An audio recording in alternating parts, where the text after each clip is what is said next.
Merci pour vous. Bon, je suis le président des fabricants de la chambre de fabrication des peintures. Bon, au niveau de la production de la peinture, il n'y a pas seulement le plomb qui est un produit nocif dans la fabrication des peintures, il y a pas mal de produits. Nous, au niveau de l'UTK, nous sommes conscients de ça et nous sommes déjà en évolution et on suit toute la technologie et tous les produits de substitution des produits toxiques.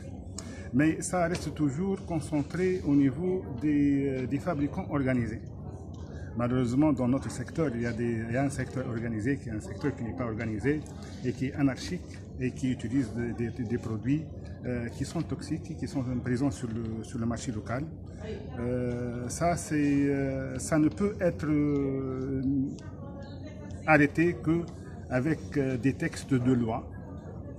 Nous, au niveau de l'UTK, on fait le nécessaire, mais on n'a pas un pouvoir pour imposer aux fabricants de peinture de ne pas utiliser ça. Nous avons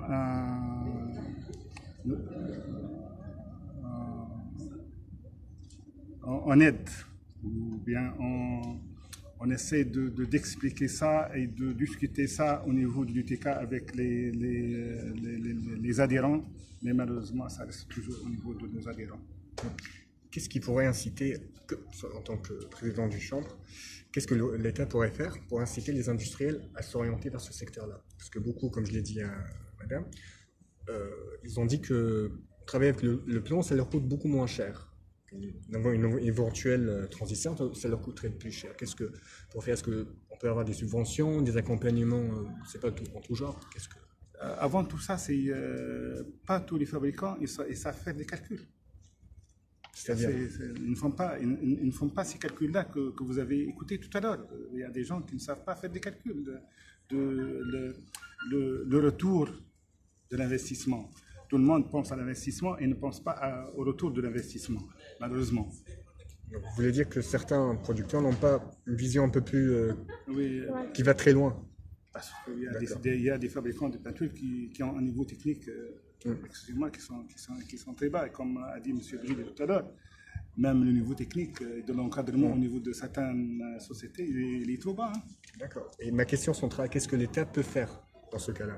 Comme ça s'est passé dans l'Europe et les États-Unis, tout ça, c'est la loi, il faut imposer. D'accord. On dit que trop de lois tuent les lois aussi. Il faut faire des lois. Pour que les gens s'arrêtent à utiliser ça, il faut faire des lois et les fabricants ils seront dans l'obligation de suivre. D'accord. Obligatoirement. Est-ce que vous pensez que, vu l'intérêt particulier accordé à cette question, qu'un projet de loi serait peut-être discuté ou abordé prochainement par le ministère de l'Environnement ou par le ministère de l'Industrie ou peut-être par toutes les parties prenantes? Je sais pas. Je pense que le ministère de l'Environnement elle est consciente, elle est présente.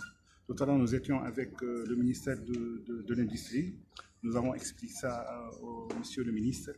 Il est conscient de ça. Ils vont faire, j'espère qu'ils vont faire le nécessaire pour mettre des lois en place et pour lutter contre cette utilisation des produits toxiques. D'accord. Merci, Serge Majid. Merci beaucoup. Je vous en prie.